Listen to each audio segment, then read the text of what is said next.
Hello everybody, I'm Ryan. And I'm Sean. And we are the Natural Gamers. And today... Oh, he stole my thing. And today we're going to be talking about a game that didn't really know about, but now I know about it and I am thoroughly enjoying it. Yeah, it's kind of like flew under the radar. Yeah. And it's Rayman Origins, my friends. Rayman Origins, yes.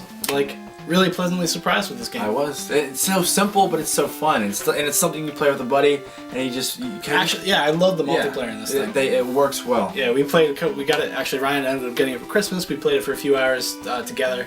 Just check out the co-op and just check out the game.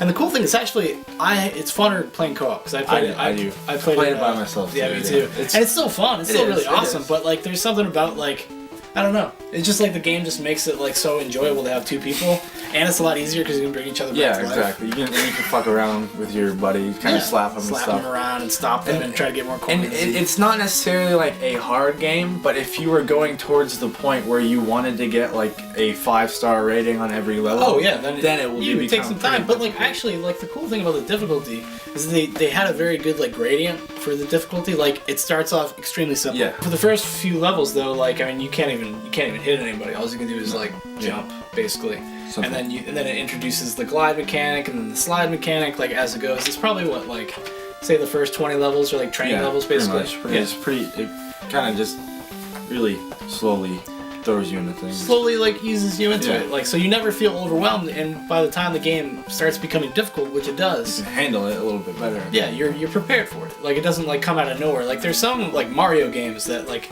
the difficulty will just like they give you like 3 training levels and then like the difficulty just spikes. And you're just like, what the fuck? Like, well, there's nothing wrong with a good challenge. Oh, there's nothing wrong with that. And you always, you end up in it. They're still fun, and you end up, persevering. But this game, it was nice just to ease into it. Like, I'll admit, like, it's simple. It was just cool to see like a platformer done this way. Yeah, like because you had like most of these kind of games are like downloadable titles. Yeah, and I'm glad they Rayman'd it up and just threw another simple platform slide screen type of game back into the... Yeah, it's just a simple 2D and it's beautiful, it's gorgeous too. And I like the soundtrack too. I was pretty soundtrack is impressed awesome. by it. It's pretty good. The art design is like great. It is. Like it's really like beautiful to look at. Actually, this and Bastion. Yeah, Bastion. I think Bastion probably better. Maybe. Well, I think because Bastion uses it in a more dynamic way. Yeah, that's true. But it is a similar art style though. It's like kind of that like hand drawn. Yeah. Water paint. Watercolors type thing almost. A little bit of watercolors and stuff like that. But it was just like it was nice to see this game. Like I don't think it's gonna do very well or sell very many games.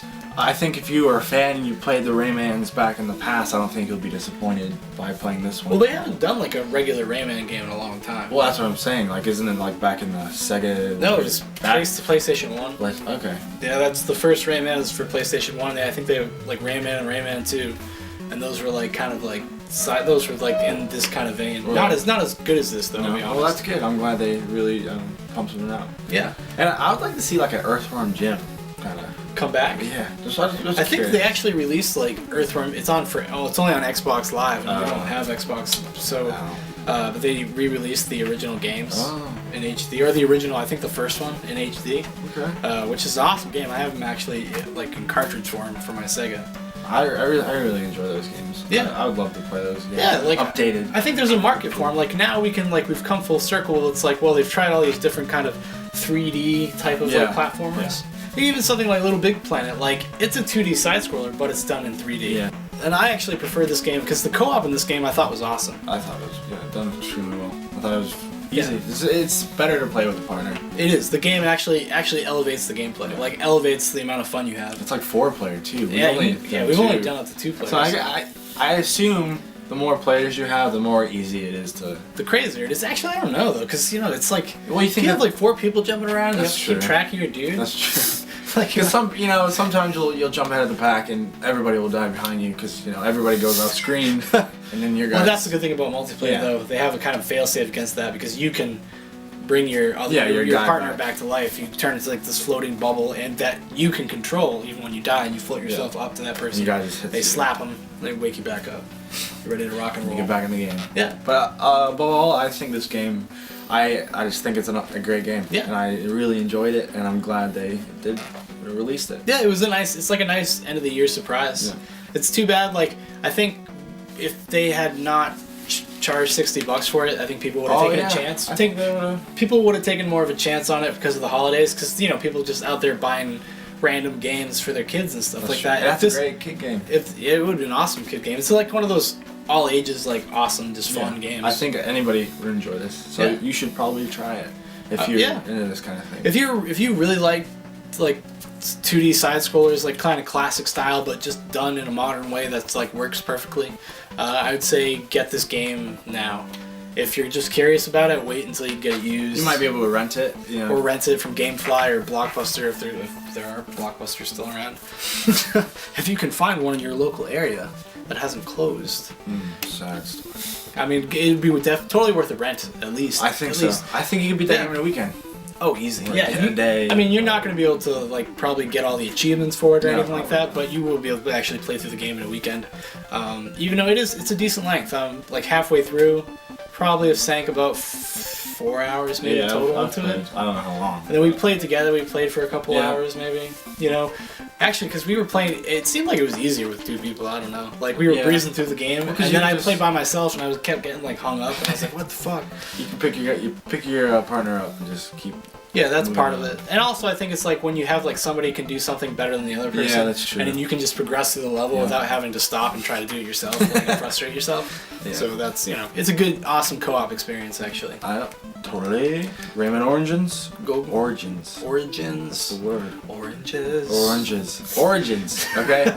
You should play the game. You should like it. You should enjoy it. And you should play the game. I think that'll be it. I'm Ryan. No, wait. We have something else. Yes. Sean will say it. We're going to be at MagFest this year, MagFest 10. Not as guests or anything. We're just we're not. No, none of that shit. We're going as fans. No, we're going as just like people that want to like check it out. Like, it's been really. I kind of know about it, but I don't know a ton about it. So no, I'm just kind of I mingle with these people. I'm curious to see. Yeah, actually, because we're probably the nerdiest people we know. Yeah, like we don't have like a lot of nerd friends that we have regular contact with. That's unfortunate, isn't it? That's just a sad bunch of lambos out there. Plum story. That's the word. And I'm excited to see. Isn't James Rolfe gonna be there? Yeah, Angry Video Game Nerd excited gonna be to see him there. I really enjoy his videos. That's pretty much it. Like I kind of care less about those people. Although there's gonna be some awesome music. Voice, right? Yes, actually, John St. John. He's gonna be there. But like, they actually have tons of music that I'm actually looking forward to seeing more than anything. They play the video game music, the old school. They play them like updated live versions of it. Doesn't someone speed play to it? And somebody, I think Contra maybe. They play the soundtrack while somebody does a speed run of the game. It's pretty awesome. Pretty exciting. Pretty cool. Sweaty, BO smelling. Oh, it's gonna reak. It's all right though. Alright. Well, we're gonna take a bunch of footage there, maybe like make a little documentary or something like that, and we'll put it up. Maybe your channel once we get back. Yep. You never know. Should be fun.